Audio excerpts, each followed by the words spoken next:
Hello friends, എല്ലാവർക്കും good morning. അപ്പോൾ മഴതോരും മുമ്പയുടെ ഇന്നത്തെ സൂപ്പർ ഹിറ്റ് വിശേഷത്തിലേക്ക് എല്ലാവർക്കും സ്വാഗതം. അങ്ങനെ നമ്മുടെ രോഹിത്തും അതേപോലെ തന്നെ അലീനയും കൂടി കൃഷ്ണമോളുടെ മുന്നിൽ വന്നു കഴിഞ്ഞപ്പോഴേക്കും കൃഷ്ണമോള് മോന്തെ വീർപ്പിച്ചുകൊണ്ടിരിക്കുക. അയ്യോടാ, ഇതെന്ത് പറ്റി? ഇതെന്താ ഒന്നും മിണ്ടാതിരിക്കുന്നത്? ഓ, ഇപ്പം അലീന ചേച്ചിക്ക് എന്നെ വേണ്ടല്ലോ. നേരത്തെയൊക്കെ എതിർത്തുകൊണ്ട് നടന്ന വെച്ച ആൾക്കാരെയാണ് ഈ അലീന ചേച്ചി തോളത്ത് കയറ്റി വെച്ചിരിക്കുന്നത്. ഇപ്പം നമ്മളോടൊന്നും ഒരു അക്ഷരം പറയാതെയാ പോകുന്നത്. അയ്യോടാ, അതാണല്ലേ കാര്യം.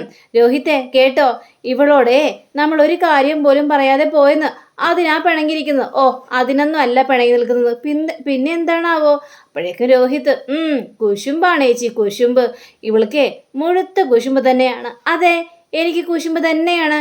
എന്നെ കൊണ്ടുപോകാത്തതിലുള്ളൊരു കുശുമ്പ്. എന്നെയും കൂടി കൊണ്ടുപോകാമായിരുന്നല്ലോ.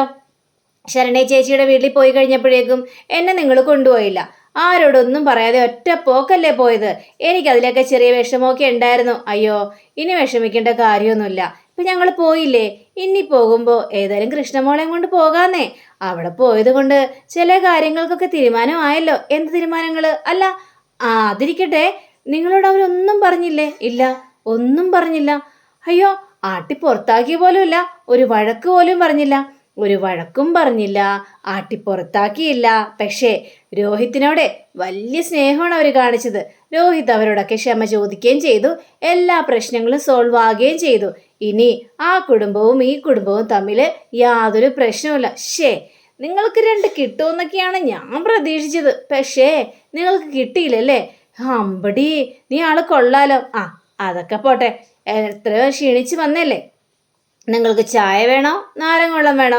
അപ്പോൾ ഒരാൾ ചായയും ഒരാൾ നാരങ്ങ വെള്ളം പറയണം. അത് ശരി, രണ്ടും കൂടി ഒരുമിച്ച് എടുക്കാൻ പറ്റില്ല. ഏതെങ്കിലും ഒരെണ്ണം പറയണം. എങ്കിൽ പിന്നെ നാരങ്ങ വെള്ളം എടുത്തോ. അപ്പോൾ രോഹിത് അതെ, നാരങ്ങ വെള്ളം എടുത്തോ. എങ്കിൽ പിന്നെ ചായ എടുക്കാല്ലേ എന്ന് നമ്മുടെ കൃഷ്ണമോളും. ചായ ആണെങ്കിലേ ബബിത ചേച്ചി ഉണ്ടാക്കി വെച്ചിട്ടുണ്ട്, അത് ഈസിയാണല്ലോ. ഓ, ഇവിടെ തലക്കെട്ടൊരു കിഴുക്ക് കൊടുക്കാൻ എനിക്ക് തോന്നുന്നത് എന്നും പറഞ്ഞുകൊണ്ട് നമ്മുടെ കൃഷ്ണമോള് അകത്തേക്ക് കയറി പോവാണ്. അങ്ങനെ അലീന കുറച്ചു നേരം കഴിഞ്ഞപ്പോഴേക്കും ബബിതയുടെ റൂമിലേക്ക് കയറി ചെല്ലുകയാണ്. അപ്പോൾ ബബിത ഡ്രസ്സുകളെല്ലാം മടക്കി വെച്ചുകൊണ്ടിരിക്കുകയായിരുന്നു. ആ സമയത്ത് ബബിതയുടെ റൂമിലേക്ക് കയറി ചെന്നപ്പോഴേക്കും ഇതാരാ വന്നിരിക്കുന്നത്? പോയിട്ട് പെട്ടെന്ന് വന്നല്ലോ. എന്തൊക്കെയുണ്ട് അവിടെ വിശേഷങ്ങൾ? ഓ, അവിടെ എന്ത് വിശേഷം? പോയി കണ്ടു, സംസാരിച്ചു, തിരിച്ചിങ്ങോട്ട് വന്നു. അത്രേ ഉള്ളോ?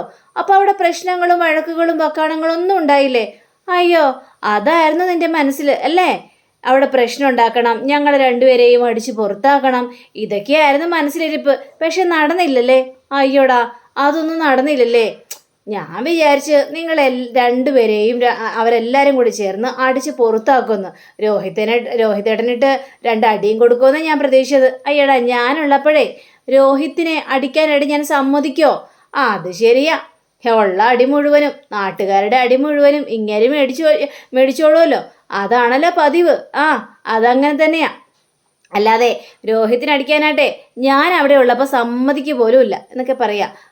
ശരി ശരി, അതെ, ഇന്നാ ഇത് പിടിച്ചോ എന്ന് പറഞ്ഞുകൊണ്ട് നമ്മുടെ അലീന ബബിതയ്ക്ക് ഒരു ഗിഫ്റ്റ് കൊടുക്കണം. ഇതെന്താണിത്? അത് എൻ്റെ ചെറിയൊരു ഗിഫ്റ്റ്. ഓ, അവിടെ എങ്ങാനും വെച്ചേര്. അവിടെ എങ്ങാനും വെക്കാനൊന്നും പറ്റില്ല. ഇത് ഞാനേ ബബിതയ്ക്ക് വേണ്ടി കൊണ്ടുവന്നതാ. അതുകൊണ്ട് ബബിത ഇത് മേടിക്കണം. ഇതിൻ്റെ ഉള്ളിൽ എന്താ? ചെറിയൊരു സമ്മാനമേ ഉള്ളൂ. ഓ, ഞാൻ ഡ്രസ്സെല്ലാം മേടിച്ചു തന്നതിൻ്റെ പാരിതോഷികമായിരിക്കും ഇത് അല്ലേ? പ്രതിഫലം, അടിക്ക് തിരിച്ചടി, അങ്ങനെയല്ലേ പറയേണ്ടത്? അങ്ങനെയൊന്നും പറയേണ്ട ആവശ്യമൊന്നുമില്ല. ഇതെനിക്ക് തോന്നി എല്ലാവർക്കും ഞാനെല്ലാം മേടിച്ചു കൊടുത്തിട്ടുണ്ട്. പക്ഷേ ബബിത, നിനക്ക് മാത്രം ഞാനൊന്നും മേടിച്ചു തന്നിട്ടില്ലല്ലോ. അതുകൊണ്ട് നീ ഇത് സ്വീകരിക്കണമെന്ന് പറയുകയാണ്. അങ്ങനെ നമ്മുടെ ബബിത അലീനയുടെ കയ്യിൽ നിന്നും ആ ഒരു ഗിഫ്റ്റ് മേടിച്ചിട്ട് കട്ടിലേക്ക് ഒറ്റ വലിച്ചെറിയല. പക്ഷെ അത് അലീനയ്ക്ക് ഭയങ്കരമായിട്ടും സങ്കടം തോന്നി. പക്ഷേ അലീന അതിലൊന്നും പ്രതികരിക്കാനായിട്ട് തയ്യാറായില്ല. അപ്പോൾ നമ്മുടെ വീണ്ടും ചോദിക്കുകയാണ്, എന്നാലും ബബിത, ഞാൻ മേടിച്ചു തന്ന ഗിഫ്റ്റ് നീ തുറന്നു പോലും നോക്കിയില്ലല്ലോ. ഒന്ന് തുറന്നു നോക്ക്.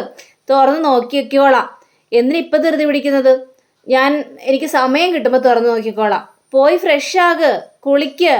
ഞാനേ അപ്പോഴേക്കും ചായ സ്നാക്സ് എടുത്തു വെക്കാം, ചെല്ല് എന്നും പറയുമ്പോൾ നമ്മുടെ അലീന സങ്കടത്തോടു കൂടി തന്നെ റൂമിൽ നിന്ന് ഇറങ്ങിപ്പോവാം.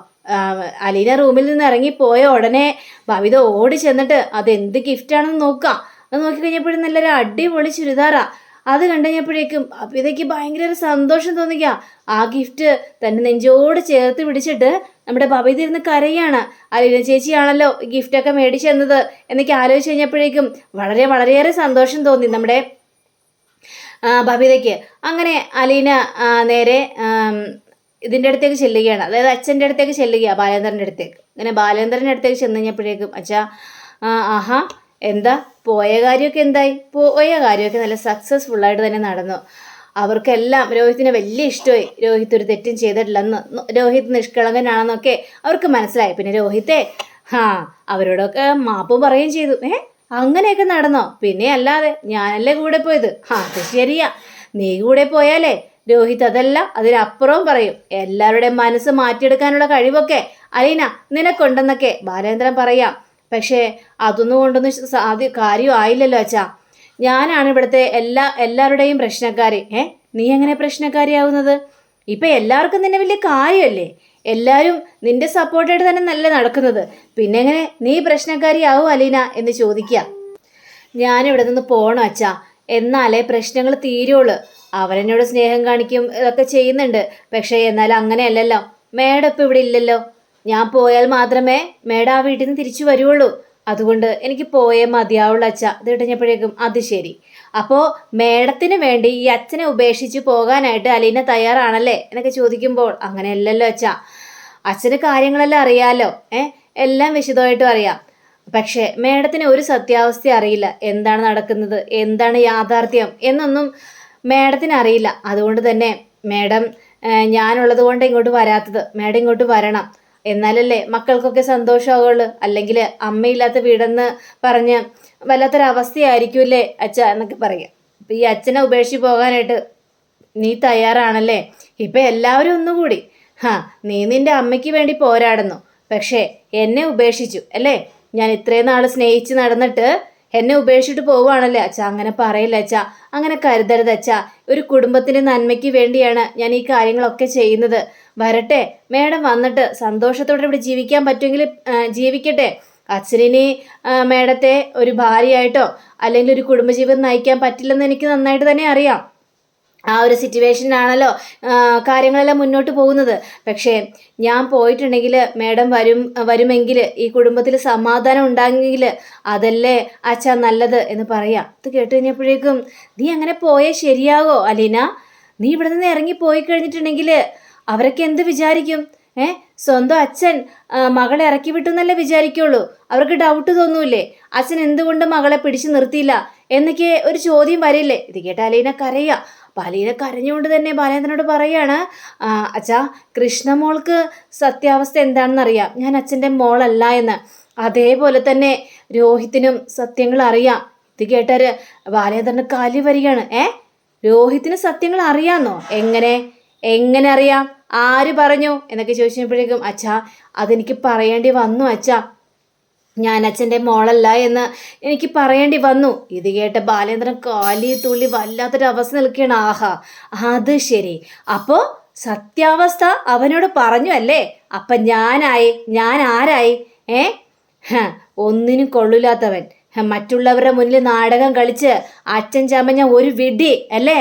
ഞാൻ അലീനയെ രക്ഷിക്കാൻ വേണ്ടി അച്ഛൻ ചമഞ്ഞ് എല്ലാവരുടെ മുന്നിൽ ഒരു കോമാളിയായി മാറി. അച്ഛാ അങ്ങനെയൊന്നും പറയരുത് അച്ഛാ, എനിക്ക് ആ ഒരു അവസ്ഥയിൽ ഒരു സിറ്റുവേഷനിൽ അങ്ങനെ പറയേണ്ടി വന്നാണ്. എല്ലാവരോടും പോയി ഞാനല്ല നിന്റെ അച്ഛനെന്ന് എല്ലാവരോടും പോയി നിന്റെ അച്ഛനായിട്ട് ഞാൻ അഭിനയിക്കുമ്പോഴും ഞാൻ സ്വന്തം മകളെ പോലെ തന്നെയാണ് നിന്നെ കണ്ടിട്ടുള്ളത്. ഇവിടെ എല്ലാവരും എതിർത്ത് സംസാരിച്ചെങ്കിലും ഞാനാ നിന്നെ ചേർത്ത് പിടിച്ചിട്ടുള്ളത്. എന്നിട്ട് ഇപ്പം എല്ലാവരും കൂടി എന്നെ ഔട്ടാക്കി. പോയിക്കോ, എങ്ങോട്ട് വേണമെങ്കിലും പോയിക്കോ, ഞാനിന്ന് തടയുന്നില്ല. എല്ലാം ഉപേക്ഷിച്ച് പോയിക്കോ. നീയായിരുന്നു എൻ്റെ ബലം, നീയായിരുന്നു എൻ്റെ ശക്തി. എന്നിട്ട് പോലും നീ എന്നെ ഉപേക്ഷിച്ച് പോവാണ്. നീ പോയി കഴിഞ്ഞാൽ ഇവിടെ തളർന്ന് വീഴുമെന്ന് പോലും നിനക്കറിയാം.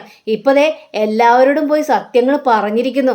ഇതൊക്കെ പറഞ്ഞറിയിക്കാൻ പാടാത്ത കാര്യം തന്നെയാണ്. നിന്നെ അത്രമാത്രം ഞാൻ സ്നേഹിച്ചല്ലേ. ഇത് കേട്ട് കഴിഞ്ഞപ്പോഴേക്കും അച്ഛാ അങ്ങനെ പറയരുത് അച്ഛാ, ഞാനിവിടെ നിന്ന് പോയാലോ അച്ഛാ? എനിക്ക് അച്ഛനെ ഉപേക്ഷിക്കാനായിട്ട് കഴിയോ? പക്ഷേ ഈ കുടുംബത്തിൻ്റെ നന്മയ്ക്ക് വേണ്ടിയല്ലേ ഞാനിങ്ങനെയൊക്കെ പറയുന്നത്. വേണ്ട, ഇനി എന്നോടൊരു കാര്യം പോലും പറയണ്ട. ഇറങ്ങി പോകാനാ പറഞ്ഞത്, ഇനി എൻ്റെ മുന്നിൽ നിന്ന് പോകണ്ട എന്നൊക്കെ അലീനയോട് കടുത്ത തീരുമാനങ്ങളൊക്കെ നമ്മുടെ ബാലചന്ദ്രൻ പറയാണ്. അലീനയാണെങ്കിൽ ഇരുന്ന് പൊട്ടിക്കരയാണ്. അച്ഛാ ഞാനല്ലേ അച്ഛാ, അച്ഛനെ ആദ്യമായിട്ട് വിളിച്ചത് ഞാനല്ലേ, എനിക്ക് അച്ഛൻ മാത്രമല്ലേ ഉള്ളൂ എന്ന് പറഞ്ഞുകൊണ്ട് ഇങ്ങനെ വിതുമ്പി ഇങ്ങനെ പറയാണ്. ഞാൻ അച്ഛാന്ന് ആദ്യം വിളിച്ചത് അച്ഛനെ തന്നെയാ, അല്ലാതെ വേറെ ആരുമല്ല. വേണ്ട, എല്ലാം നാടകം കളിയാ, എല്ലാവരുടെയും ഒത്തുകളി, എല്ലാവരെയും സ്നേഹിക്കുന്നതൊക്കെ വെറുതെയാണ് എന്ന് പറഞ്ഞുകൊണ്ട് ബാലേന്ദ്രൻ വീണ്ടും സംസാരിക്കുകയാണ്.